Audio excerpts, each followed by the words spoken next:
And the last person that just couldn't make our cut for our top 25 shooting guard list prior to the 2020 season was someone who's actually a starter on a fairly good team. I personally didn't even have my top 30, sad to say, but you had him much higher. We had Derrick White of the San Antonio Spurs. Yeah, I mean, Derek White, it's a guy who off air we spoke about whether or not he was even better than a guy like Danny Green.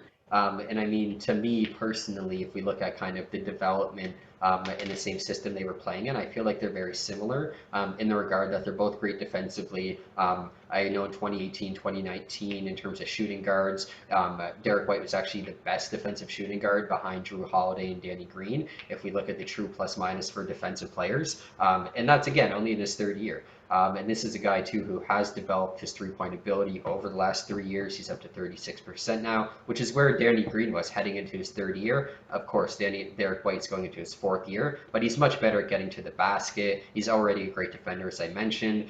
He had at least a month last year where he put up 15 a game. Post All-Star, put up 14 a game. So Yeah, I just feel like based on the fact he's a starter, gets the minutes, he gets the ball, he's good on both ends, that he deserves a spot in the top 25. both him and Danny Green are going to be starters next year. Danny Green's going to be starting on the Philadelphia team. They're both playing on winning teams, to a certain extent. Derek White, like the Spurs, should be a playoff team. They probably will next year. They had a couple injuries last year. They're not a bad team. Um, to me, Danny Green was just a proven, consistent championship mentality player.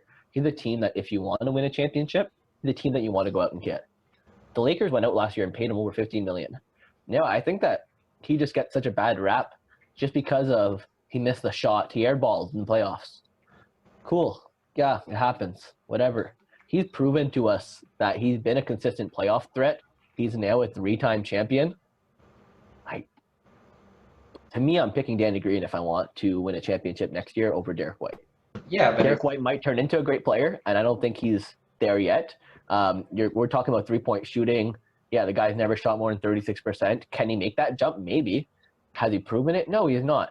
I'm putting my money on Danny Green shooting more than 40% this year, even though he had a bit of a down year last year. Like 2 years ago, he was second or third best in the NBA at three-point percentage. And he's also an above-average defender. He doesn't put up a great points per game. Why? Because he plays for winning teams. He plays for great teams. I'm taking Danny Green over Derek White, but again, either way, Derek White, I guess I sandbagged him a little bit. I apologize. He's still an above-average player in the NBA. He's just not who I'd want to start on my team if I want to win a championship. yeah, I mean, it wasn't also just one shot with Danny Green, right? He shot 34% from the three all playoffs last year. He's a guy who, in reality, he's on the decline. He hasn't put up great point totals, not just because he's played on great teams, it's because he doesn't have many other ways to score in reality. He's not a And guy who could get to the basket. Derek White at least can. And with that being said, too, I mean, I wouldn't put any money on Danny Green shooting above 40% because he did it 2 years ago, because 4 of the last 5 years, he hasn't shot above 38% from the three. So it's a guy who, yes, he has the ability to hit the three, but does he consistently have the ability at this point in his career to hit it above 40%? No. The last half decade, he's done it once. And yes, sure, it was a 45%. That's fantastic. But again, when the odds are 80-20 that he's even going to shoot above 40%, it's not something that I would bank money on by any means. let's just say I still didn't have Danny Green in my top 30, but I think this position is very deep.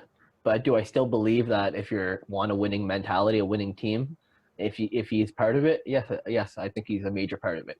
That being said, they also picked up Seth Curry over in Philadelphia, so it's clear that he won't be playing the type of minutes that he was like in Toronto, for example.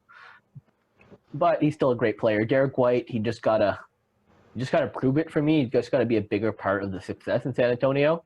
Because to me, I see Aldridge go down. I see San Antonio lose. I'm sure they did very well in the playoffs without him, with DeMar DeRozan stepping up. But whenever either one of those two players, either DeMar or Aldridge, doesn't play, then that team seems a little more lackluster. And to me, Derek White hasn't stepped up to the plate yet. He might this year, and maybe he'll crack it next year. Who knows? Maybe Danny Green has a year like in Toronto, and he cracks it next year. We don't know.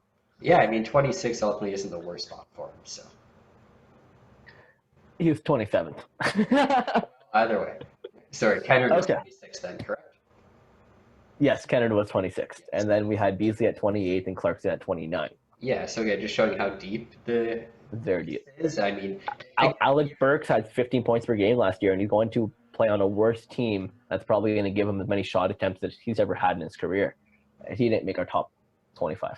yeah, I mean, he had 17 per game with the Knicks, if I'm not mistaken. So that just goes to show how deep it is. Heck, we had DiVincenzo and Hunter, Gary Harris, Herder, all potential starters on their teams. DiVincenzo and Harris are starters on winning teams, and they're still not in